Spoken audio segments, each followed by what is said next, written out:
Bismillahirrahmanirrahim. Alhamdulillahi rabbil alamin. Wassalatu wassalamul atamanil akmalan ala al-habibil mustafa wa nabiyyina al-mujtaba nabiyyina wa habibina Muhammad ibn Abdullah wa ala alihi wa sahbihi wa man walah, amma ba'd. Yang dihormati Al-Fadhil Ustaz Alif selaku pengacara majlis, yang dimuliakan mudir dan semua para guru, warga kerja sekolah Sri Qiblah, muslimin dan muslimat, para tetamu dan para pelajar, para penonton sekalian. Assalamualaikum warahmatullahi wabarakatuh. Waalaikumsalam. Alhamdulillah, kita syukur kepada Allah Azza wa Jalla kerana pada tengah hari ini, waktu yang sangat mencabarlah bagi seorang penceramah ni, ceramah tengah hari. Nah, sebab tengah hari ini dia waktu qailulah lah, macam-macam waktu ada. Tapi kalau kita mengajar di kolej, tengah hari kita biasa dah kelas. Jadi alhamdulillah, pada waktu yang ringkas ini insya-Allah kita ambil masa yang sedikit, iaitulah kita nak bincang tentang satu kitab yang masyhur. Nama dia Adabud Darisi wal Mudarris. Adab guru, daris, adab murid dan guru. Maknanya kita ni kena ada dua-dua. Kadang-kadang kita marah anak murid kita, oh budak ni tak reti. Nah, tak reti bahasa budak ni.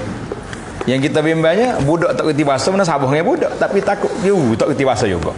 Itu jadi masalah kita. Pasal itulah kata orang nak suruh anak murid juru, guru dulu kena juru. Kita nak suruh anak kita baik, kita dulu kena jadi baik, kan? Sebagaimana kita tadabbur kepada surah Al-Kahfi, ketika Nabi Musa AS bersama dengan Khidir dihantar oleh Allah Azza wa Jalla supaya pergi betulkan tembok, kan? Dinding nak utuh tu. Sebab apa? Wa kana abuhuma salihah. Sebab ayah budak ni soleh. Mak ayah dia soleh yang menyebabkan Allah SWT hantar mari apa?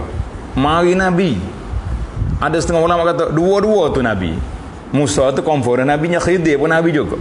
Ada kata tidak. Yang pentingnya besarnya orang nak pergi baiki tembok, nak jaga harta anak yatim. Yatim ini fil madinati, dua anak yatim itu kerana siapa? Sebab wa kana abuhuma salihah.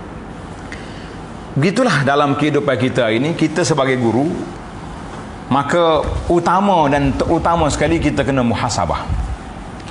Muhasabah kepada diri kita, bagaimana kita nak melahirkan anak-anak, begitulah kita kena lahirkan kita. Bagaimana acuan kita nak pelajar-pelajar kita ni, maka kita juga kena lahirkan kita dulu sebelum kita lahirkan pelajar. Jadi alhamdulillah, Syekh Jamaluddin Al-Qasimi ni orang Syam, dia orang di negara Syria, dan Al-Qasimi ni masyhur dengan orang yang berilmu. Mana keluarga dia panggil ahlul ilmi, orang yang hebat. Jadi Jamaluddin Al-Qasimi rahimahullah taala muda orangnya, dia mati umur 50. Dia tulis, dia tengok betapa pentingnya tajuk adab dari sudut guru dan murid. Jadi dia kata, kalau aku buat kajian sendiri, kita ni kadang-kadang kita bangga dengan kajian yang kita buat. Rupa-rupanya Al-Imamun Nawawi rahimahullah ta'ala telah tulis dalam muqaddimah kitab dia Al-Majmu'. Orang yang belajar agama, kitab Al-Majmu' li Nawawi, iaitulah kitab yang sangat masyhur, yang menjadi di antara rujukan utama kita. Kalau kita kata saya ni pekoh hebat benar dah mengaji pekoh, Majmu' tak sampai lagi, kita kata kurang hebat. Majmu' kena sampai. Cuma takdir Allah SWT, Imam Nawawi ni dia meninggal bila? Umur dia 45 ya, mati. Qasimi umur 50. Anak waktu umur 45 duduk mikir juga, kata mati dah, kau tak lagi. Jadi alhamdulillah bila lepas 50 tu berasa panjang sikit lagi. Tak. Sebab orang tokoh-tokoh yang hebat awal dia mati, 40-an mati. Dan Imam Nawawi rahimahullah ta'ala, jangan pula pengurusi Gitiru Imam Nawawi, ini cerita. dia tak sempat nak kahwin, tak ada nikah, pasal masyghul bil ilmi, sibuk dengan ilmu, sehingga kan dalam Manaqibun Nawawi mengatakan bahawa Imam Nawawi ni kalau dia nak tidur, dia tak tidur atas bantal, agak-agak dia tidur atas apa? Kalau kita sini tidur atas puru. Orang ngaji pondok zaman dulu, dia tak sibuk tidur banyak, dia tidur atas purunya. Tahu puru Kelantan saja ke luar kita ni? Laka. Puru lah. Kalau orang luar tempurung, baru dia jadi. Dia kadang-kadang orang luar ni dia tanya, mana tu tanya. Kalau tanya orang tak faham tu, sarah balik ke Malaysia. Tidak belah puru tidur pasal dia puru licin kan. Bok jatuh kepala sudah, sambung pula ngaji. Sambung pula dia punya ngapa. Dulu kalau kita mengaji di pondok, di antara kita yang kita rasa sapasin ni kat lembek dah lah. Hak kita ngapa al-jurmiyah boleh ok lagi. Ngapa hak lain boleh lagi. Siapa ke alfiyah sudah. Dia tukar daripada alfiyah jadi al-payah. 1000 bait syair kena hafal. Mana tak al-payah ni tak. Pukul 3 pagi bangun ngapa tidur atas puru. Imam Nawawi rahimahullah taala dia tak ada tidur atas puru. Katanya dia bila dia ngantuk, dia tidur atas tangan dia. Gini ya tidur. Sejak 2 jam dia tidur sudah astaghfirullahalazim, dha'al waqt. Tidur atas tangan, tak ada jawatan. Dia istighfar, dia kata ruginya masa. Subhanallah. Sebab tu Allah Taala beri umur dia 45 tahun. Dia mati tak sempat kahwin, tidak ada anak, tetapi dia ada anak-anak yang begitu ramai. Kan? Berapa ramai anak dia? Berapa ramai anak Imam Nawawi? Siapa dia boleh cerita? Siapa dia boleh cerita, kita beri hadiah. Hadiah banyak hari ni. Baru nak cari Imam Nawawi anak dia ni seluruh dunia ada. Tak kira mazhab apa. Mazhab apa ni, Syafi'i ke tak Syafi'i ke. Baca syarah Muslim, qala An-Nawawi rahimahullah taala. Dalam bab lughah qala An-Nawawi, dalam bab apa ni, dalam bab tafsir, dalam bab fiqh, semua sekali ada. Maka kita mengatakan Nawawi ni Allah Taala beri kepada dia anak yang begitu ramai walaupun dia tidak ada anak. Kita kata masya-Allah tabarakallah. Anak ramai tapi tak ada anak. Boleh ke tak boleh? Kau tak boleh? Ada lagi sebuah kitab yang ditulis oleh Syekh, nama dia Abdul Fattah Abu-Ghuddah. Pernah tengok kitab ni? Nama dia Al-Ulama Al-Uzzab. Ulama-ulama yang tak sempat nak kahwin sebab masyhur bil ilmi. Ya, kita tak berani ni, takut pengurusi. Dia kata nak tiru Imam Nawawi juga nyanyi tak? Kita tak. Baik, para jemaah sekalian. Al-Imam Al-Qasimi rahimahullah ta'ala bila dia tengok kepada muqaddimah kepada kitab Majmu', Imam Nawawi tulis dalam muqaddimah dia ni adab penuntut ilmu, adabul alim wal muta'allim wal mufti wal mustafti. Adab pelajar, ada guru, ada pelajar, ada mufti dan mustafti, orang yang nak bertanya. Maka Al-Qasimi rahimahullah ta'ala dia ambil kitab Imam Nawawi ni, dia buat sebuah kitab kecil ni kitab dia ni. Al-Qasimi rahimahullah ta'ala meninggal pada tahun 1332, baru lagi. Dia pun tengok, dia kata kitab ni panjang. Panjang tu panjang mana tuan-tuan? Ni besar ni tu dia kata panjang. Qasimi rahimahullah ta'ala sekali lagi dia ikhtisar muqaddimah al-majmu' kepada adabul alim wal muta'allim, jadi besar ni. Hak ni pun kita tak baca juga, masya-Allah tabaraka. Sebab tak baca tu, sebab tak jumpa lagi dah. Jadi kita jumpa hari ni, kita baca pun habis hari ni. Tak ada buku 4 buku 6 betul kita habis insya-Allah taala. Baiklah, jadi kalau kita pergi kepada cerita Al-Qasimi rahimahullah ta'ala pun panjang. Jadi kita masuk kepada kitab kita ni insya-Allah. Jadi para peserta, sama ada yang ada di sini atau yang ada di alam maya, tengok di muqaddimah apa ni, kata pengantar tu tak payahlah. Cuma nak ambil sepatah kata pengantar ni, kita nukil daripada kata-kata Imam Malik, ta'allamal adab qabla an tata'allamal ilma. Makna kita kena belajar adab sebelum kita belajar ilmu. Sekarang ni kita tak tahu kita belajar ilmu dulu ke adab dulu. Belajar ilmu dulu. Sebab kadang-kadang kalau kita universiti, subjek adab ni mungkin semester yang ketiga baru jumpa. Itu terbalik. Sepatutnya Minggu pertama tu dia panggil minggu suai kenal. Kita panggil dalam bahasa kita minggu suai kenal dah.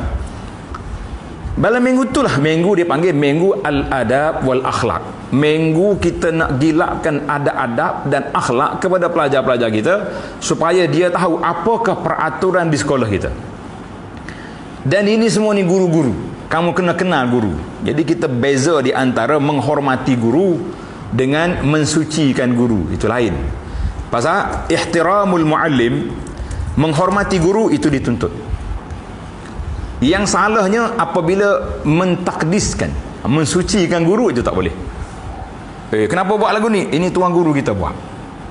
Bercanggah dengan Quran, tak boleh dah. Tak boleh takwil apa sebab tuan syekh buat. Itu dia panggil tidak boleh. Pasal itulah sekarang ni kita kadang-kadang terperangkap kita dengan satu kumpulan dia panggil kumpulan batiniyah. Kumpulan batiniyah ni kumpulan yang sangat berbahaya sebab bagi dia apa hak guru buat tak boleh tegur.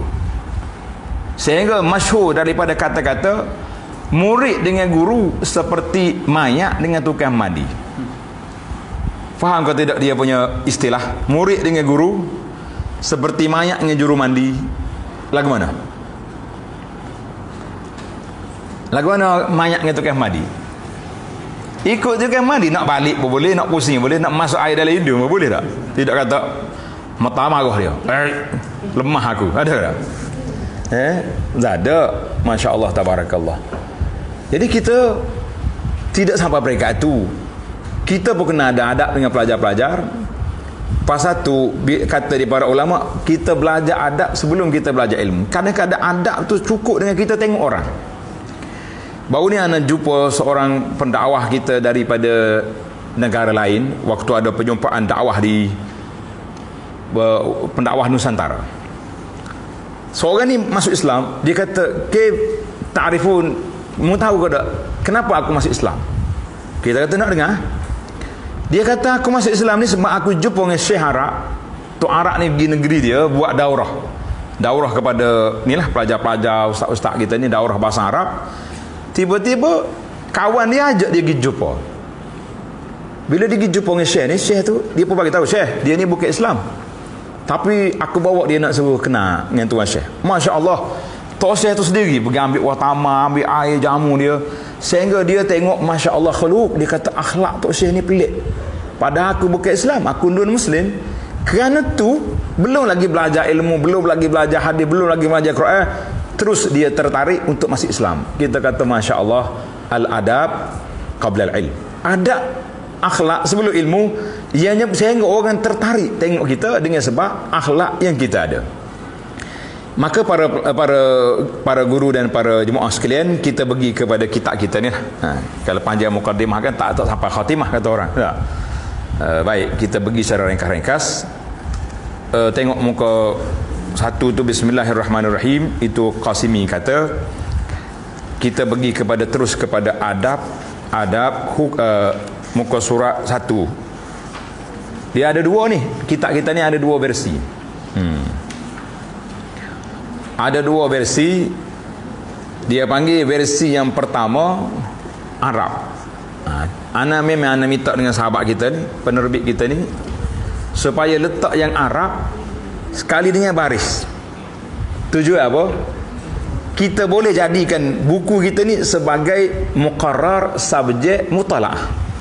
Banyak ke buku-buku mutalaah tu Arab. Jadi kita ambil hak ni. Contohnya hari ni kita belajar bahasa Arab. Anwa'ul ulumis syar'iyyati la tu'addu wa fi ahkamiha thalathatu aqsamin. Sambil-sambil kita belajar, pelajar ni boleh berlatih belajar bahasa Arab. Kita pun tengok terjemahan. Hukum mempelajari ilmu syariah. Secara asasnya ilmu syariah terbagi kepada cabang ilmu yang tidak terkira banyaknya. Adapun dari sudut hukum pelajarinya, ia terbagi kepada 3 bahagian. Baru kita pergi pula. Al-qismul awwalu fardul ain. Fardu al-ain. Jadi bila kita kata ilmu, yang pertama sekali yang kita kena belajar ilmu fardu ain. Apa dia agak-agaknya bila kita sebut ilmu fardu ain di zaman kita ini? Kalau kata ilmu fardu ain, maksud dia apa? Ini kita tanya balik ni. Kalau kita pergi cakap kampung lah, contohnya kita buat sekolah kita ni buat iklan kursus pemantapan fardu ain. Agak-agak yang mari ni orang tua ke budak-budak? Budak-budak mari. Pasal apa orang tua tak mari?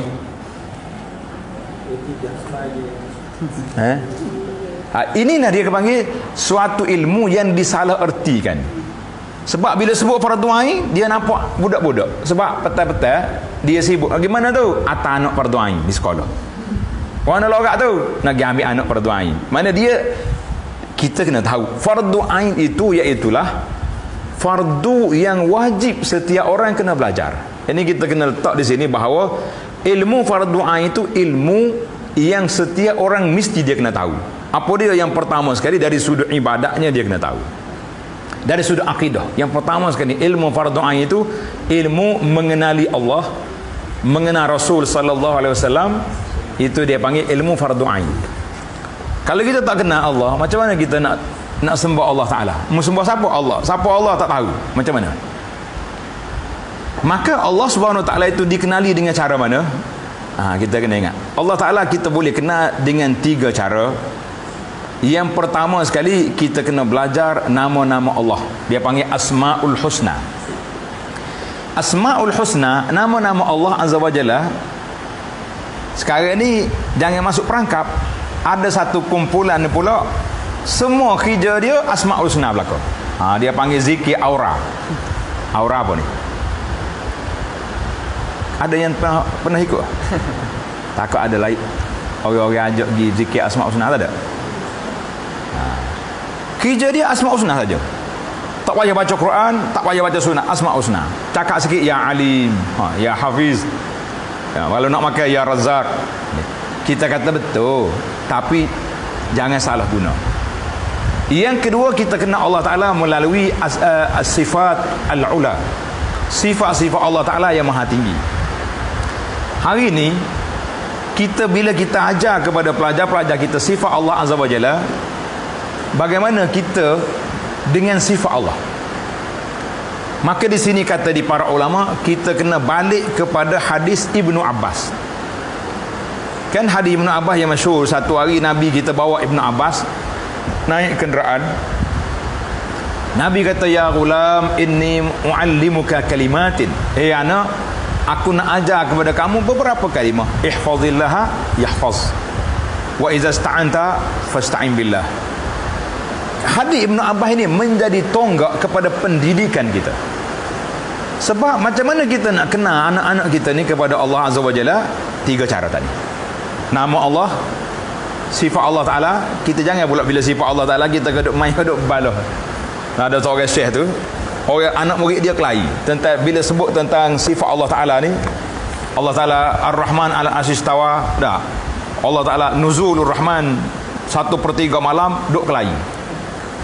Akhir sekali tok syekh dia panggil dua-dua. Mu hak takwil, mu tak takwil duduk sini. Pagi tadi mu bangun tahajud ke tidak? Bangun tahajud ke tidak? Dia kata tak. Lepas tu mu tak juga. Lepas tu mu duk balah Allah Ta'ala tu masa Nuzulur Rahman untuk pedoh ke apa?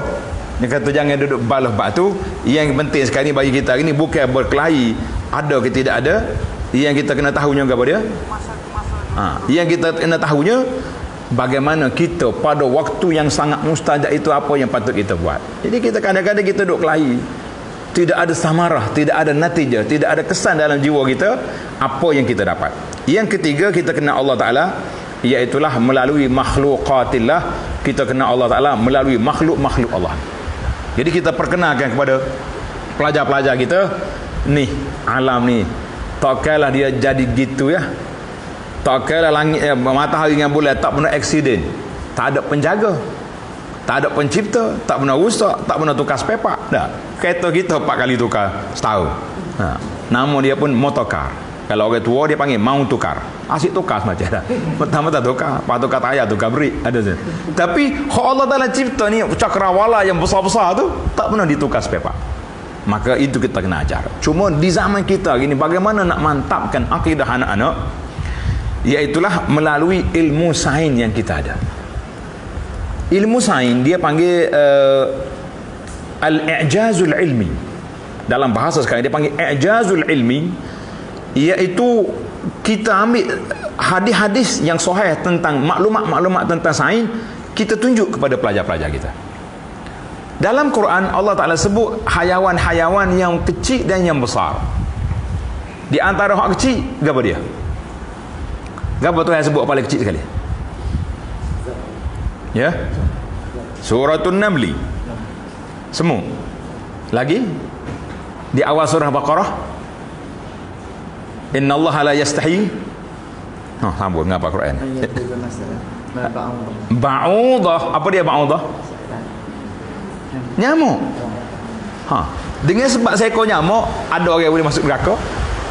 Dengan sebab nyamuk, orang boleh masuk syurga. Kita kata Masya Allah, Tabarakallah. Jadi sekali-sekala kita kena buat program, ambil cerita nyamuk tu, tayar di skrin. Biar pelajar-pelajar kita boleh tengok nyamuk, bagaimana Allah Ta'ala ciptakan nyamuk ni, alat dia, berapa mata dia ada nyamuk. Belala dia tu, tengok. Di awal Baqarah, Allah cerita tentang nyamuk, kan? Di akhir surah Al-Fil. Apa dia surah Fil? Surah gajah. Surah besar kali gajah. Tak. Nyamuk dengan gajah, dua-dua ada belala belakang. Allah, Masya Allah. Ni kita bagi nak cerita nyamuk sini, tapi nak cerita bagaimana kita nak memperkenalkan memperkasakan pengajian fardu ain anak-anak kita, khususnya dalam bab akidah, dengan alat-alat moden yang kita ada. Kalau tidak, kita akan menghadapi krisis yang besar. Hari ini tak usah kata apa, kita berdoa kepada Allah SWT minta selamat. Siapa saja pun hari ini takut dalam ketakutan. Tak. Pelajar-pelajar bully, pelajar terjebak dengan benda-benda gejala-gejala ni lah, gejala sosial, gejala segala benda gejala ni. Bila mari musim Covid ni pula, pelajar-pelajar pula diberi lesen untuk main handphone. Kita sini ada buat kelas online. Kalau rumah orang tu ada 6 orang anak sekolah, kelas online daripada pukul 8 pagi pukul 1, berapa telefon dia kena beli ke anak-anak dia. Anak tak ada syurah lagi minta, mak ada kelas hari ni, ada kelas hari ni, insyaAllah. Anak masuk pukul 8.30, kebetulan cikgu batal kelas 1 jam boleh main game. Orang kata apa? Oh, penat. Jadi bagaimana kita, bukan sekolah kita ni sekolah. Maka baik, kita pergi pada ilmu fardu ain. Yang kedua, ilmu fardu ain yang kita tak nampak fardu ain, iaitu darsun fi amradil qulub, pelajaran tentang penyakit-penyakit hati. Hak ni sangat besar. Kal hasad, penyakit hasad, ujub, bangga diri, bakhil, dan sebesar-besar seperkara-perkara, sehingga kata di Al-Imam Al-Ghazali, ma'rifatu hududiha, mengetahui makna penyakit-penyakit hati ni dan sebab-sebab dia dan mengubatinya, fardu ainin, adalah merupakan fardu ain. Jadi kita jangan tahu, kita dah ingat ke dia pasal itulah kata orang ni penyakit, muka surat 4 terjemahan dia tu. Pasal itulah kata setengah orang ni beza di antara sakit hati dengan hati sakit. Siapa dia boleh bagi perbezaan di antara sakit hati dengan hati sakit? Apa beza?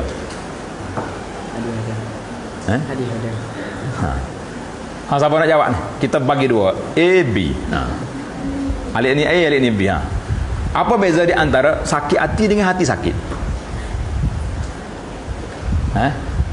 Kalau hati sakit, bawa pergi hospital. Doktor boleh kerak buah. Hati di antara benda yang boleh dibuang. Jangan buat semua, dia naik balik. Tapi kalau sakit hati, kata orang sakit hati membawa mati. Tak boleh ubat lah sakit hati. Maka sakit hati, penyakit hati inilah yang dikatakan amradil qulub, yang dikendaki dalam kitab-kitab fardu ain kita. Maka yang kedua dipanggil fardu kifayah, iaitu ilmu-ilmu yang lain. Ilmu yang lain-lain termasuk ilmu fardu kifayah. Dan kita jangan ingat ilmu fardu kifayah ini termasuklah ilmu-ilmu yang agama, ilmu tafsirnya, ilmu hadis yang banyak-banyaknya, ilmu fiqh, dan juga wa ma yuhtaju ilaihi fi qiwami amri dunya. Semua ilmu yang diperlukan dalam kehidupan dunia itu dia panggil ilmu kifayah. Qatibbi, ilmu tib, ilmu doktor, perubatan, ilmu hisab, ilmu handasah ni engineer. Semua ni jangan kata pasal itulah kita hari ni, pelajaran kita ini telah disekularkan oleh orang barat. Ni sekolah rendah Islam kita ni. Adakah kita nak kata SMK sekolah rendah kafir? Kenapa? Kita pergi hospital, siapa belum hospital tu ada jumpa pusat rawatan Islam. Adakah hospital bukan pusat rawatan Islam? Ini satu kesilapan maklumat. Sebab pengasingan ilmu itu dibuat oleh orang barat. Kita tak boleh asingkan ilmu. Semua ilmu itu di bawah syariat. Maka dia ada ilmu fardu kifayah. Maka kita kata semua itu Islam. Hak tidak Islamnya berapa dia? Ilmu sihir. Itu tidak Islam. Ilmu nujum, ilmu-ilmu hak diharamkan, maka itu yang baru tidak Islam. Hak lain-lain sama.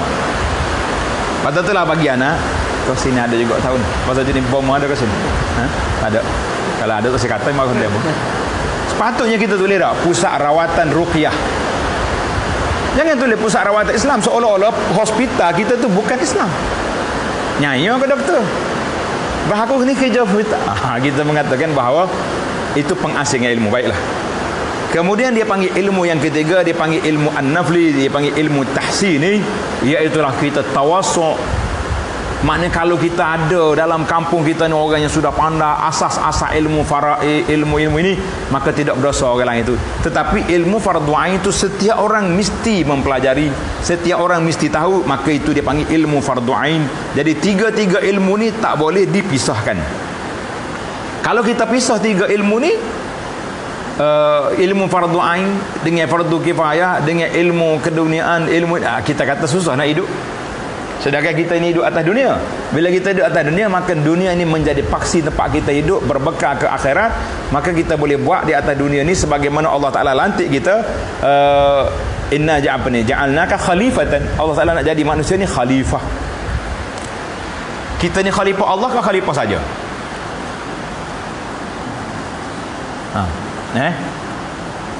Ada setengah penceramah dia kata kita ni makhluk khalifah Allah. Betul tak? Betul ke tak betul? Dia dua ya jawapan. Dia panggil jawapan objektif. A, B. Betul tak betul? Jadi ada ulama berbincang di sini. Dia kata tidak tepat kita kata kita ada khalifah Allah, sebab Allah tak perlu pada pengganti. Khalifah tu mana pengganti? Siapa nak ganti Allah? Tidak perlu. Maka Allah Ta'ala apa tak sebut dalam Quran khalifah Allah? Dia sebut khalifatan fil ard. Kamu ini menjadi orang yang memakmurkan bumi ini dengan syariat Allah Azza wa Jalla. Itu mana khalifah. Jadi kita ni Allah Ta'ala lantik menjadi khalifah yang bertugas memakmurkan bumi ini. Ada sebuah risalah yang ditulis oleh seorang ulama Syam, Syekh Haban Nakah. Orang Syam panggil Haban Nakih. Dia tulis sebuah risalah. Dia kata tidak betul kata-kata manusia ni insan ni khalifah Allah fil ardi. Kita kena kata kita ni khalifah sahaja, bukan khalifah Allah. Baiklah, benda tu benar khilaf. Kalau ada ustaz ceramah jangan nak marah dia. Itu masih boleh diperbincangkan insya-Allah. Baik. Kita pergi kepada adabul mudarris. Adab guru. Adab pelajar rasa tak payahlah pelajar. Nanti ada pelajar kita sambung pula. Yang pertama sekali, adabuhu fi nafsihi. Adab guru pada diri dia sendiri. Kita semua ni lah. Mudah-mudahan hari ini kita motivasi kita. InsyaAllah. Kita motivasi kita. Kita ulang kaji muhasabah kita sendiri. Di manakah kita ni? Yang pertama sekali, adab guru pada diri dia sendiri. Kita sendirilah. Yang pertama, an yaqsida bi ta'limihi wajhal haq subhanahu wa ta'ala. Naklah kita letakkan niat kita kerja ni, kita buat urusan ngajar ke apa benda ni, dakwah ni, kerana Allah Azza wa Jalla. Dia kata apa? Tengok dalam kitab ni. Menarik juga perbahasan dia. Kita sabar baca Arab ni. Lambat masa. Dia kata apa? Yang pertama sekali, niat semata-mata kerana Allah. Hendaklah diniatkan bahawa usaha mengajar itu semata-mata kerana Allah, seperti yang diniatkan oleh umat-umat yang terdahulu. Jadi orang-orang dulu pun, Nabi-Nabi alaihimussalatu wassalam semuanya kata, in ajriya illa ala Allah. Aku tak minta upah denganmu. Aku dakwah ni bukan minta upah. Kalau kita kata minta upah, gaji sangat ustaz tu ngajar, muka boleh fulus. Kita ni kalau kita mari ngaji, mari mengajar, rajin ustaz tu mari. Sebab ada duit. Memanglah duit tu kena ada. Kalau tak ada duit kena pergi nyangkut pula. Bila kita pergi menyangkut, boleh nak mengajar. Tak boleh, oleh kerana masa untuk kita menyangkul menoreh sudah tidak ada, jadi kita ambillah duit daripada sumber dana keuangan yang ada di sekolah kita. Ini tidak salah, tidak menjadi salah. Bagi orang kerja kerajaan dia panggil, bersama dulu dia panggil duit baitul mal, kan, baitul mal muslimin. Cuma niat kita bukannya dengan niat untuk mendapat habuan dunia seperti harta, pangkat, populariti, atau memperbanyakkan khilaf, perselisihan dan seumpamanya. Jadi aku ngaji nak suruh orang suhu dia panggil tak, nak suruh orang apa ni, lawan kita ni hebat ni, kita buat benda-benda hok pelik saja. Pasal itulah kata di ulama motivasi kata, tulis kata-kata ni, dia kata khalif tu'raf. Awak tak lihat Arab pun tulis dah juga. Khalif tu'raf, mu buat benda pelik orang kenal lalu. Itu bahasa sedap kata. Dah. Khalif tu'raf, nak suruh orang suruh buat benda pelik. Kata dah. Dah. Dulu kita pakai piah. Mana ustaz kita ni? Esok pergi masjid pakai selipar atas kepala, capa tu.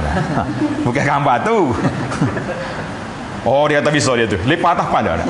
Suhu lalu dah. Pakai baju terbalik ke? Jadi suhu.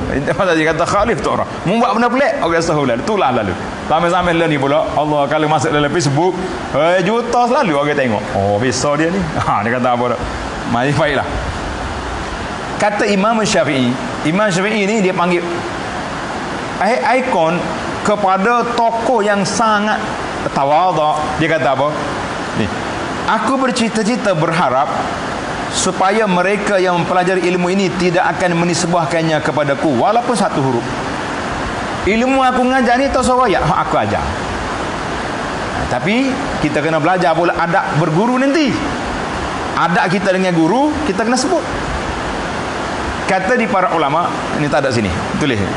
Mim barakatil ilmi wa fadlihi nisbatuhu ila qailihi. Di antara tanda-tanda berkat ilmu itu kita nisbahkan kepada siapa yang berkata ilmu itu. Ini kita hari ini kadang-kadang tak mau ambil ilmu, tak mau bagi tahu dari mana. Ini masalah. Dengar cerita betul ni. Ada seorang WhatsApp dengan anak. Dia kata, Ustaz Abu Anas, kita kata ya, boleh tak saya nak minta izin nak ambil kata-kata Ustaz di Facebook, di apa, di poster tu, tapi saya tak nak kod dengan nama Abu Anas. Saya kata boleh, tak ada masalah. Jadi cuma di akhirnya saya kata, tuan janganlah buat saya ni macam penyu dengan telur. Tahu penyu dengan telur lagu mana? Mana? Pisau mana? Telur kita ambil, ibu tok laut. Itu yang mana penyu dengan telur. Kata kita dengan guru ni, jangan buat penyu dengan telur. Ilmu dia kita ambil, nama dia tak mau sebut. Kenapa? Kecuali kita belajar guru ajar sesak, jangan sebut. Takut orang cah kita sekali dengan dia, sesak juga ni. Penyu ajar sesak mu ni, itu tak ada. Maka itu dia panggil mim barakatil ilmi. Di antara keberkatan ilmu itu kita nisbahkan ilmu itu kepada siapa yang kita belajar. Aku belajar dengan ustaz ni, dengan tuan syekh ni. Tak. Tuan syekh tu salah sini. Tak, saya belajar nahwu dengan dia. Kalau dia salah dalam berakidah. Sampai hari ni ada sebuah kitab nama dia Kasyaf. Kitab apa Kasyaf? Kasyaf. Zamakhsyari. Zamakhsyari akidah dia Mu'tazilah. Kitab dia masyhur, nama dia Tafsir Kasyaf.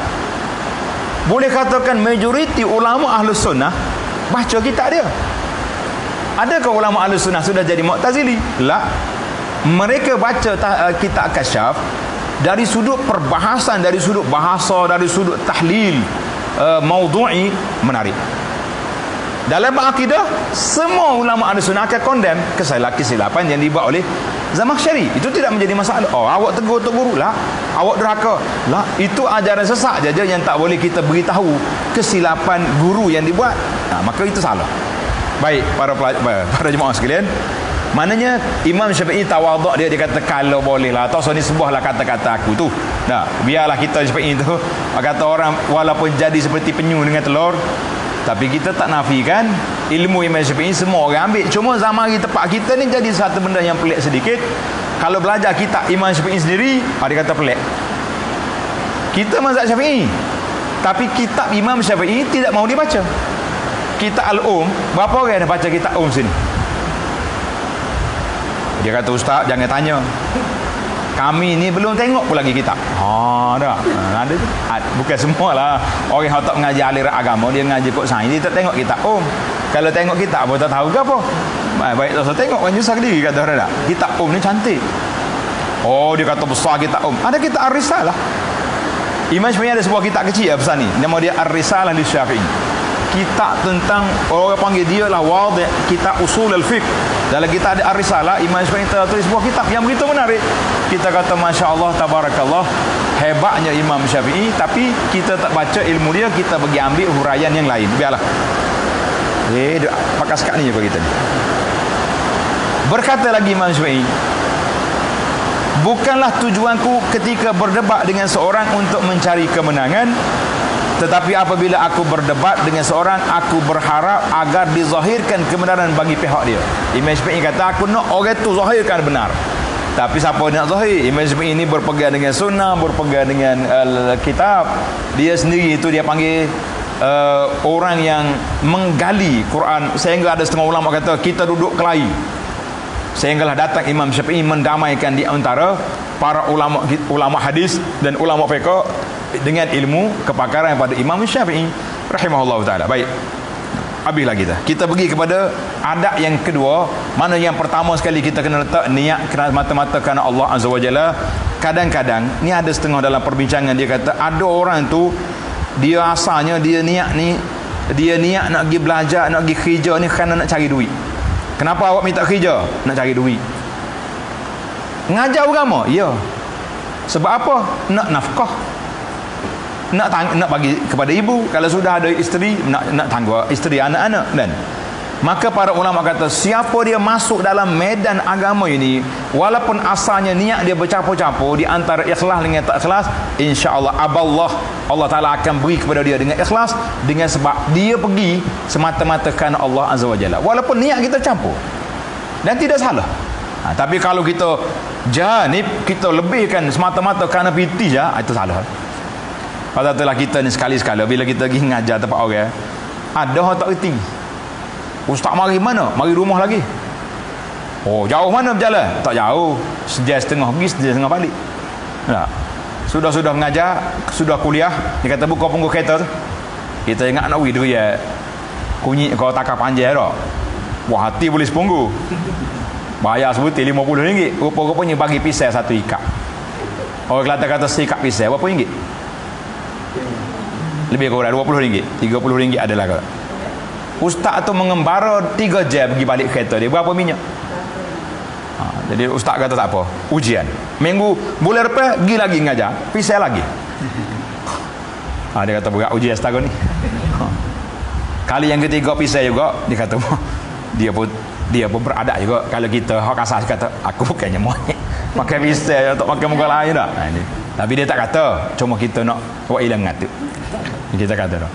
Syekh tu kata gini, aku nak tunjuk keikhlasan aku dan nak tunjuk keikhlasan anak murid. Nak menguji macam mana. Dia kata, tuan, saya tak larat dah nak bawa kereta 3 jam pergi balik. Habis, kalau tuan ahli masjid ni nak saya mengajar sini boleh. Pergi ambil saya, pergi hantar saya. Minggu depan saya tunggu. Dia tunggu minggu depan, tak mari ambil. Pakai bertis kat tu yang ngaji. Tapi 3 minggu dah test ya. Kita ni kadang-kadang Allah Ta'ala uji. Nak tengok ikhlas tak ikhlas kita. Kita pergi tak cukup minyak. Adakah kalau orang masjid dipanggil pula kita tak pergi? Allah Ta'ala nak uji kita setara mana. Kita berlaku tu juga kadang-kadang. Mengajar di online mesti seperti anak murid ada 40 orang. Buka-buka 4 orang yang masuk. Mengajar ke tak mengajar? Kalau sekolah anak-anak kata mengajar walaupun seorang. Kalau tak ada orang pun mengajar juga. Kita boleh hantar link kepada ibu bapa bahawa kita sudah bertanggungjawab dengan tugas kita. Jangan kata malah ngajar ke budak tak ada. Kenapa? Pasal itulah di alam maya ni bila kita kena PKP, alhamdulillah ramai ustaz-ustaz kita mengajar seorang dia. Mengajar cakap dengan telefon dia. Sengih suka sorang tak ada orang depan dia. Tetapi dia angkatlah ribu-ribu orang suka depan dia. Kita kata alhamdulillah, itu adalah merupakan nikmat yang Allah Taala anugerahkan kepada kita. Alhamdulillah. Jadi tamaklah kita. Panjang pula sini. Kita pergi pada yang kedua. Kita ambil setakat mana sempat lah dah. Kalau tak sempat tu ustaz baca sendiri lah. Nak kata moga dunia pun nak kiamat dah ni. Yang kedua, berakhlak terpuji Ini akhlak yang terpuji, ya takhallaq bil mahasin. Mesti kita berakhlak dengan akhlak yang terpuji sebagaimana disyariatkan, seperti lemah lembut. Kita dengan anak murid ni kena lemah lembut sama ke kena backing sama? Lah mana nak buat? Nak tanya cikgu besar. Backing sama ke lemah lembut sama? Mana cikgu? Kita kena tengok keadaan lah. Sebagaimana kata Imam Ghazali, tulis dalam kitab Imam Ghazali di awal kitab dia, kitab Al-Qasimi yang mengajar nama dia Mau'izatul Mukminin. Qasimi ni haji sungguh ni. Allah Taala beri umur dia tidak panjang, tapi kitab dia masya-Allah bahrun, lautan. Imam Ghazali kata, marah di tempat tak sepatut marah. Tulis molek. Marah di tempat tak sepatut marah, itu tandanya bodoh. Kita ni budak ni tak payah marah aku buat. Royak pun dia dengar dah kau ustaz dah. Ya kita cekok pinggir berasa terakak telinga-telinga tu buat berapa? Pak dia panggil, awal. Apa ni? Budak betin. Ni kau tobok sangat. Tu dia tak judi lah gitu. Marah di tempat tak sepatutnya dimarah, bodoh nama dia. Bodoh ke tak judi? Mana sedar dua tu? Hak tu dah ya. Tak marah di tempat patut marah, penakut. Tu lah ni kita nak tahu, kita ni berani ke penakut? Tanya ustaz Afsar kali ni. Dia besar belakang. Berapa kita ni berani ke penakut? Kita ni, tarah kita ni berani ke penakut? Berani. Jolo ke berani? Kalau salah kita nak pergi pasar malam, isteri mari naik atas kereta, aurat tak apa tutup, berani kau suruh tunggu pergi pakar mula? Kalau berani tu, dia berani tu. Setengah orang ni, jangan takut angin. Dia kat serba belakang bini pakai baju kelawar pergi pasar malam. Ini tokoh orang penakut ni. Kita ni kalau berani dengan orang lain, tak berani dengan keluarga sendiri, itulah ikon penakut nama dia. Di antara doa yang Nabi kita ajar, Allahumma inni a'udzubika minal jubni wal bukhli. Ya Allah, aku minta perlindunganmu daripada penakut, daripada bakhil. Ni isteri-isteri pun tengok, kalau suami tak ditegur bini tak semaya, tak aurat tu mencuk atas kepala. Ni tu laki aku ni bahasa jenis kakak penakut. Hak nak bini dua tu takut sama dah tu tak sabi dah. Hak ni hak nak tegur tak semaya, tak jaga aurat ni masalah kita ni. Jadi kita kena tengok. Jadi kata-kata menarik Imam Ghazali ni kata apa? Siapa dia backing tak tepat, itu bodoh. Tak tegur di tempat yang sepatut kena marah, itu penakut nama dia. Kita guru ni dua-dua, jangan ada dua sifat. Bodoh pun tak mau, penakut pun tak mau. Maknanya kita benda yang tak perlu di kita menengking, derah-derah, royak molek-molek, orang dengar, insya-Allah taala. Jangan siapa peringkat budak kata bahasa cikgu ngapa, baik kita tu kalu ni Ya ada setengah orang lagu tu perangai. Ayah kau suami kau. Allah, setengah ayah ni kalau balik rumah dia bunyi kereta masuk pagar, anak dia senyap belakang. Sipir habis kalau pakai. Meniku duduk pun meja belakang anak dia. Dia ayah dia. Tapi ayah dia kalau duduk kedai kopi, dia lah paling nakal sekali. Balik rumah dia jadi singa. Baik. Maka kita dalam bab akhlak kita ni, anak-anak murid dia tengok. Dia perhati tengok apa kita buat. Kita jaga disiplin. Suruh anak murid jaga molek-molek.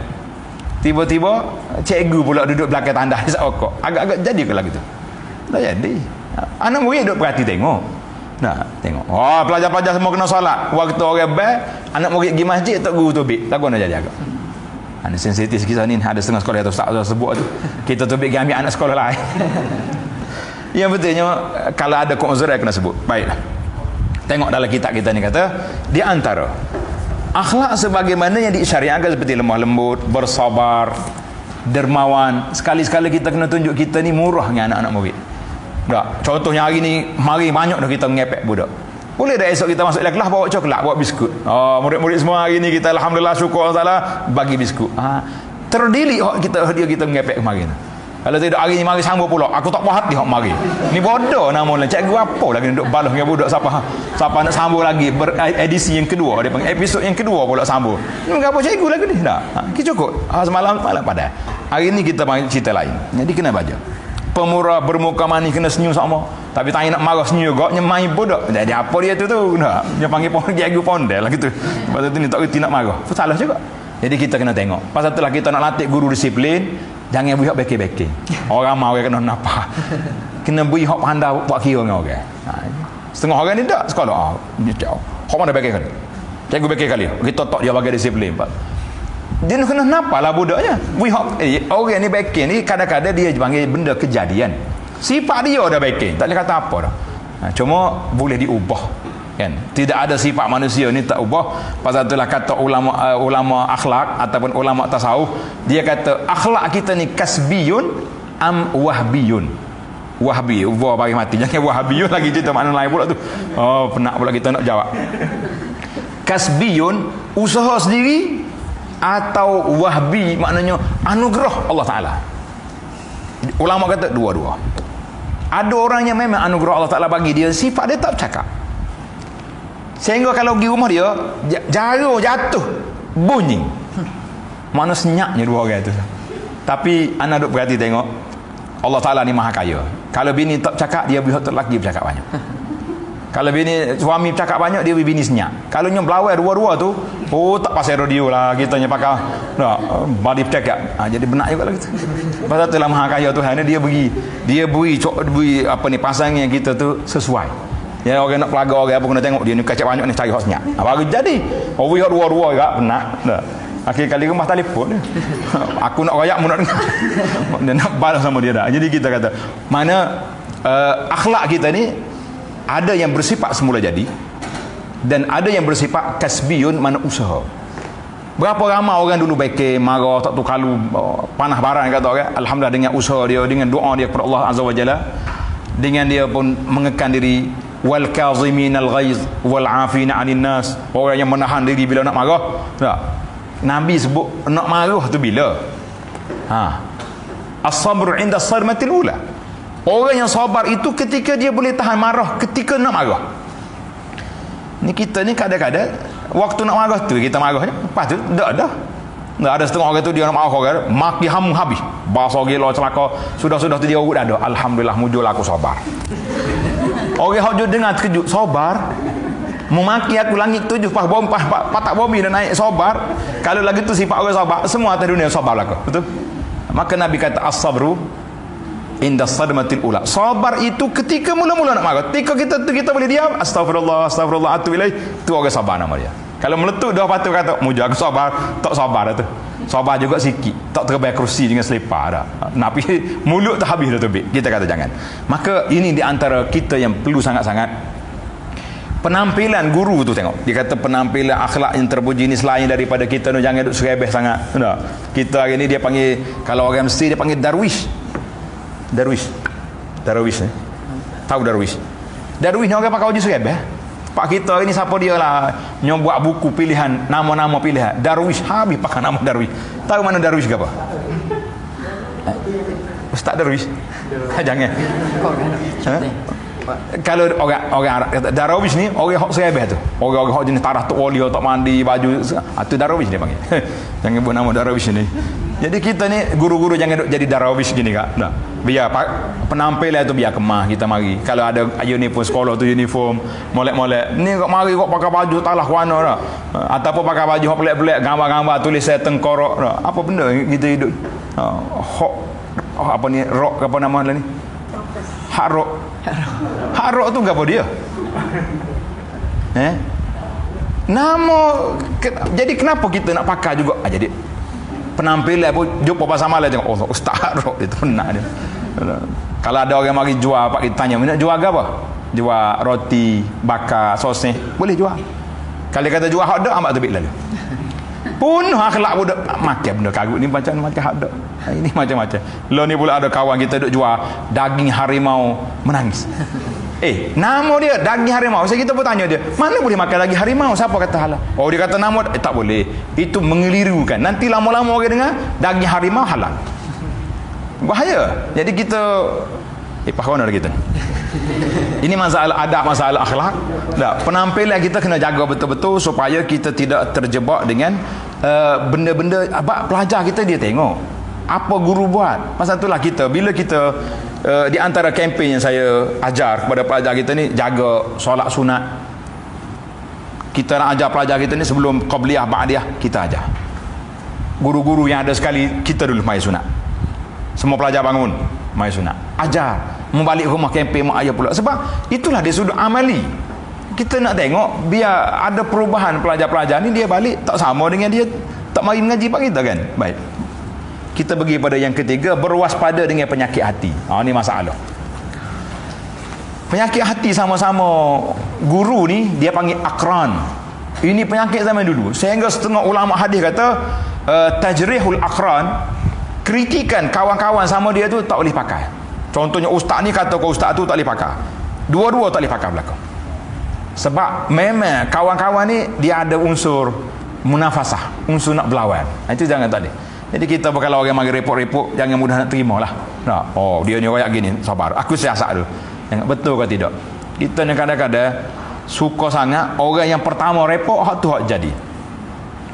Tak boleh. Kita kena jadi mata kita mata baik. Kata orang jangan jadi mata lalak, biar jadi mata lebah. Lebah dia cari bunga, lalak cari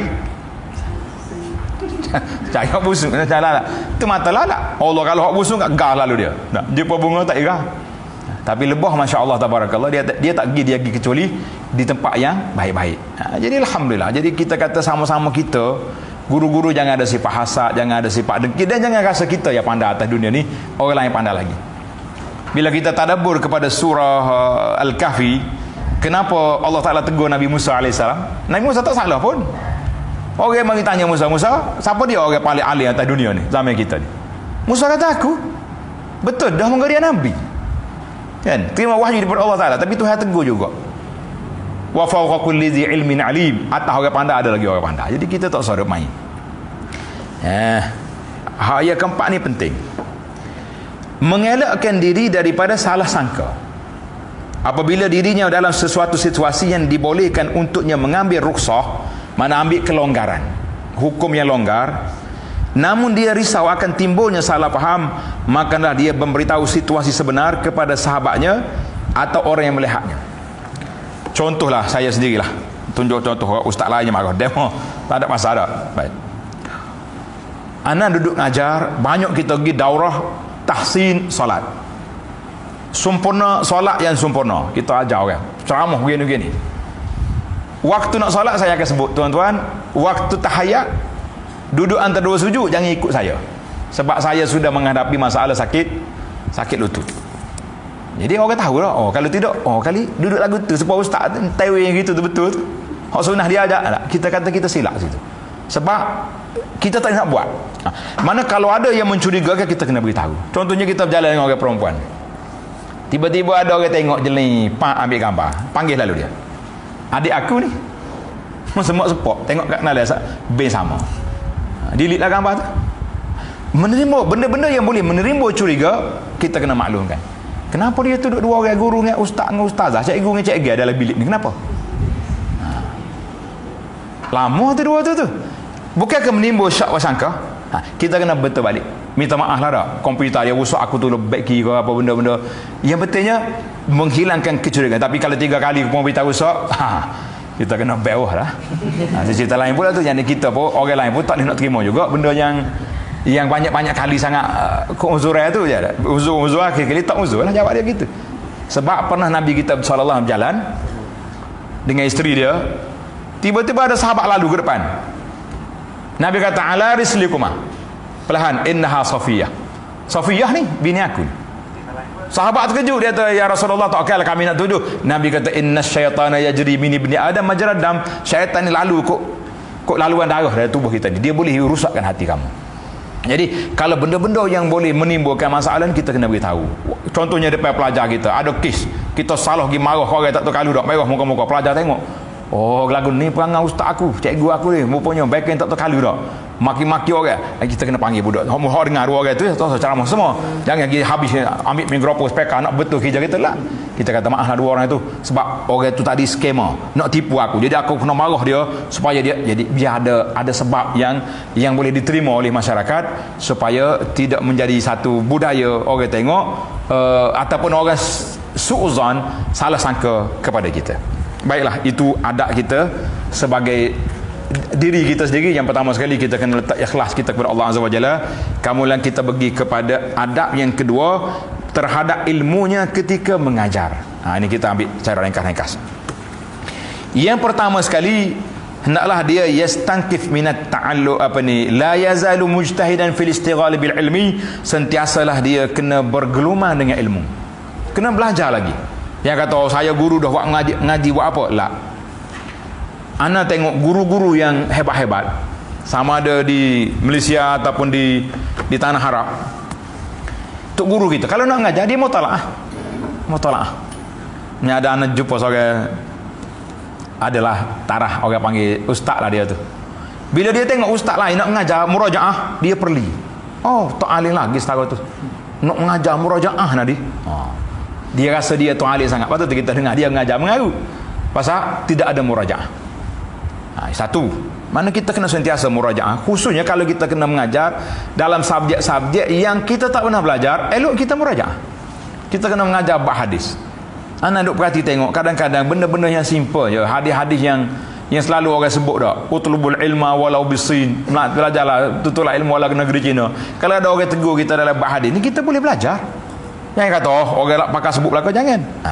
Maka yang kedua, berkeinginan untuk belajar lagi.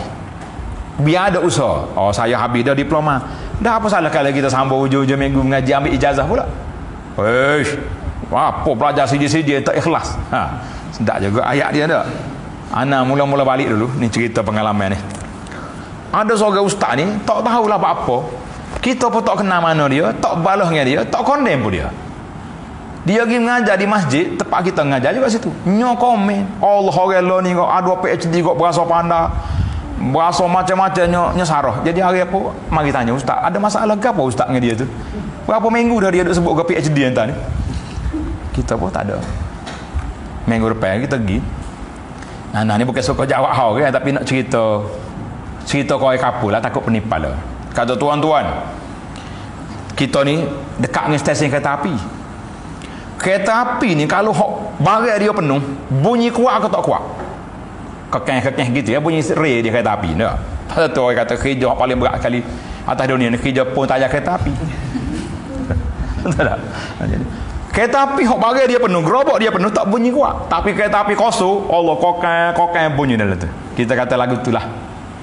Kalau kita sibuk sangat kau orang ada PhD kau apa, pergi buatlah kereta. Susah apanya? Rupa cek SMU pun tak ada.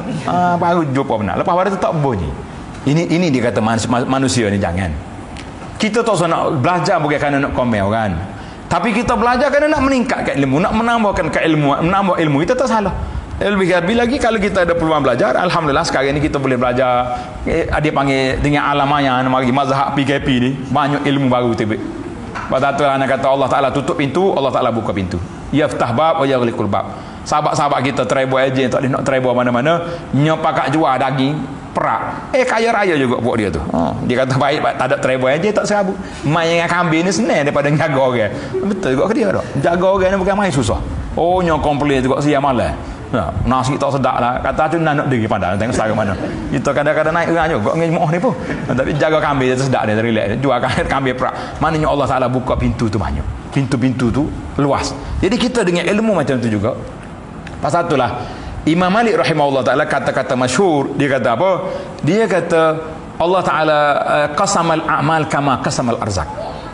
Allah Taala bagi kerja buat kita ni, amalan kita ni seperti dia bagi rezeki. Pintu rezeki kita sama tak sama? Berapa beradik ada? Adik-beradik berapa? 7. Orang nombor 1 kerja ke apa? Tak kerja. 2? Kerja swasta. Yang 3? 3 swasta. Maknanya tak serupa lah. Kau swasta pun tak? Ada cikgu, ada guru, ada kerja ni, ada doktor, ada. Maknanya pintu. Demikian juga pintu ilmu kita pun tak sama. Ada orang ni pakar dalam bidang hadis, ada tafsir, ada sains, ada engineer, ada arkitek. Amalan kita pun sama juga. Masya Allah tabarak. Ada orang ni Masya Allah kita tengok dia siang malam zikir macam tu. Atau pergi minta sedekah dengan dia tak tahu. Tuan, kita nak buat derma ni sikit ni. Merah putih mata selalu celak mari. Bakhir hangit dia. Ada juga lah gitu. Ada setengah orang ni. Ustaz nak buat apa? Nak bagi buat dewan sekolah ni. Berapa ribu? Tak banyak, 50 ya. Pakai saya sore kita berbisik. Malam ni ada kuliah di masjid dah. Berau muka. Tak ada juga lah itu. Mana dia derma, Masya Allah, infak. Tapi ajak pergi masjid, jangan ajak. Pergi masjid batal cek. Ada kata ada. Ada juga orang. Gitulah keadaan kita. Jadi kita ni kepakaran kita tidak tahu. Kita ni boleh dalam ilmu apa. Ada orang masya-Allah kalau dia bercakap dalam bab tafsir, kita dengar sedap. Bunyi dalam bab fiqh nana lalu. Pasal itulah kata di ulama masyhur dalam ulama hadis, Ibnu Hajar kata apa dia? Man takallama fi ghairi fannihi atabil ajaib. Siapa yang bercakap di luar bidang kepakaran dia akan cakap benda pelik. Pasal itulah kita hari ni kita tak takut. Setengah-setengah ahli motivasi hari ni bercakap bab agama pelik-pelik. Akhir kali timbullah aura, timbullah magnet, gapo lagi force jenis duk tarik gapo. Pelik-pelik lah timbulnya sebab mereka tidak berpaksikan kepada ilmu kitab was sunnah, tapi lebih kepada duk main motivasi, duk main itu juga satu benda yang berbahaya. Jangan pula kata deki kau motivasi tu ustaz tu. Tidak deki. Hati-hati tu kena ada. Tapi nak mandi ustaz ngali motivasi, mana ramai pengikut.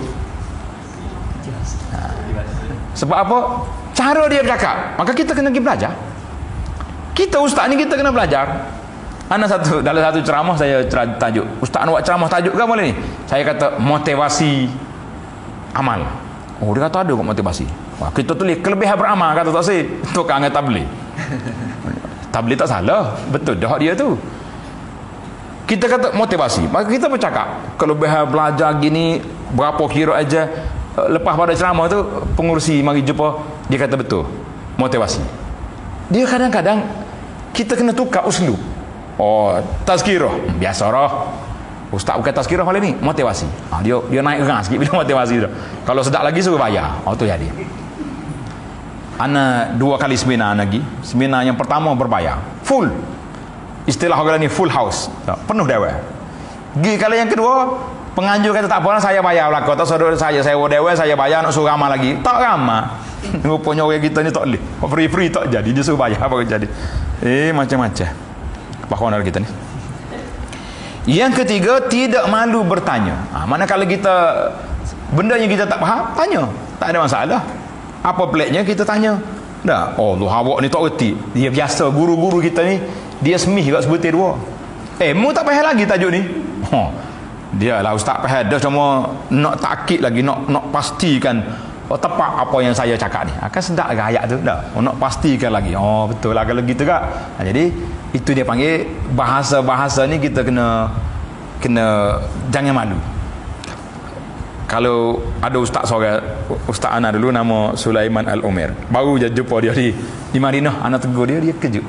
Saya sebut cerita dia. Kita duduk dalam kelas dengan dia. Bila dia tanya apa-apa masalah, kita pun tanya, "Syekh, apa masalah ni?" Kita terlupa. Minggu depan mu jawab. Kena selalu. Kena kerja lah. Seminggu kita nak boleh ke minggu depan kita kaji, cawi, jawab, tiap siap tulis. Minggu depan dia tanya, "Syekh, mana jawapan soalanmu mari?" Soalan minggu lepas kita pun jawab. Dia kata, "Alhamdulillah, ilmu mu ni pak mati mu ingat insya-Allah sebab mu kaji." Itu dia panggil bisa dia. Dia pasal tu dalam usul Quran dia banyak tanya. Nah, apa wa ma yudrik, apa mu tahu tentang ni? Sebab apa dia tanya banyak? Nabi bila nak sebut benda-benda besar dia tanya, "Ala unabbiukum?" Ala unabbiuk, ingat apa nak? Mu nak ke tidak? Aku beritahu pada kamu. Sahabat apa? Bala ya Rasulullah, nak. Bila kata nak, semua akan buka telinga. Gapo dia Nabi nak royak. Kita pun kita bagi tahu. Tuan-tuan semua, pelajar-pelajar semua, ada benda pelik. Jago nak cerita. Siapa nak dengar, semua hodok buah dengar belakang. Gapo dia Nak. Rupa-rupanya esok kena buat kerja sekolah. Senyap belakang dalam kena. Dia kata kacau ustaz ni. Tapi yang pentingnya kita bagaimana kita nak suruh dia fokus mari pada kita. Jadi kita sendiri kena banyak bertanya. Tapi jangan tanya pelik-pelik. Setengah orang ni kok dia nanya benda hok tak ada faedah. Dengar cerita budak pergi kerusuh maya. Dia pergi semaya kerusuh daurah maya. Sudah maya kerusuh, mari siapa saya soal jawab, dia bertanya, "Ustaz, nak tanya." Saya kata, kita ni kalau kita pergi ke planet Marikh, lagu mana nak semaya? Ustaz ni pala puyah-puyah becok soalanmu. Tanyalah ruku solat tadi hau tak faham mana dak nak sujud lagu mana, tanya pergi planet Marikh. Syekh dia kata gini mu pergi beli tiket. Ambil visa ke Marikh, mari jumpa aku ya. Boleh faedah juga orang lagi tu dah. Jangan kita dengan anak murid pun kena ada juga buah-buah tu, jangan duduk layar dia satu kalu. Pasal tu ada murid ni dia pelik-pelik. Hak sedap benarnya tok guru betul telajuk. Hak ni tok guru bijak telajuk. Hak tok guru betul telajuk ni dia pergi kerusuh mani mayat. Dengar ada cerita ke? Sudah dia mandi banyak, sudah dia kurus semua, dia tanya, "Ustaz, soalan." Dia tanya, "Kenapa orang mati kita kena mandi?" Oh, Ustaz buka pula slide dia. Hadis gini, hadis Ummu Atiyah gini-gini. 15 minit ceramah, anak murid. "Ustaz, berhenti ya ceramah." Saya dengar dah tu tadi. Saya tanya soalan, kenapa orang mati kita kena mandi? Ustaz betul nak jawab molek. Budak tu lah jawab, sebab dia tak boleh mandi sendiri. Oh, Ustaz kata bang, budak ni boleh pedah juga dia kata dah. Jadi kita ni kadang-kadang kita anak murid jangan bodoh kita, jangan cerdik dia. Jadi kita kena tengok juga. Soalan dia serius, kita jawab dengan baik. Soalan dia main-main, kita jawab bolehlah suka-suka main-main. Sambil-sambil suka apa nak pergi panik marah kan. Mungkin ambil bisa mari aku ajar. Jadi ada benda-benda biar kita nampak mesra dengan pelajar. Jadi yang terakhir sifat ayat. Yang keempat, tingginya kedudukan bukan menghalang untuk belajar. Jadi walaupun kita ni setara mana, kita tanya, kita letak wa fawqa kulli dhi ilmin alim. Setiap orang tu ada apa? Ada kelebihan sendiri. Imam Nawawi kata telah sabit dalam sahih riwayat jamaah as-sahabah meriwayatkan daripada tabi'in. Jadi apa salah kita orang tua, kita ustaz, kita tanya orang lebih rendah, lebih muda pada kita, tak salah. Lebih-lebih lagi dia mengajar dalam bidang dia, kita mengajar dalam bidang kita tak tahu bah, dia tanya dia apa salah. Jadi sekarang ni bila kita sebut dia tu, tak ada orang lain yang dunia ni ustaz ni sore kau pandai. Jadi kita kata jangan. Dari yang terakhir sekali, tidak menyibukkan diri dengan perkara selain daripada ilmu. Oleh kerana kita ambil bidang ilmu, jangan sibuk dengan benda lain. Jadi sekarang ni anda duk tengok setengah-setengah guru kita ni, tengah-tengah waktu duk sekolah pun duk sibuk bagi katalog. Tak ada sini tak? Nak, hak ni jual kek, hak ni jual kain tuduk. Ai. Tak ada nak baca dah benda-benda ni. Ni masalah juga. Habis guru orang dia masuk belakang, duk jual kain tuduk. Kita kata masya-Allah tabarakallah. Kadang-kadang ni ada guru kita lain pun dia mari jual juga situ. Admin kita puas tepis dia tadi ni 2 kali lagi jual aku remove dia tu. Kata biarlah dia boleh jual boleh dia ngaji. Tak macam kita kan buat pasal pagi pada ada kuliah duha dak. Kita kata biar dua-dua lah. Sampai-sampai dia menega dia dengar. Baiklah anak rasa setakat tu dulu perbincangan kita untuk hari ini. Kalau ada soalan dipersilakan. Sila kita mula sini. Ada soalan? Ataupun ada nak ulah, nak taklid? Betul. Kita buka satu dua soalan.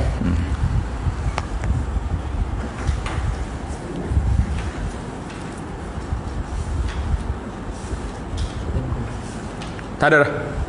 Kalau tak ada kita berhenti ya. Fadal. Alhamdulillah.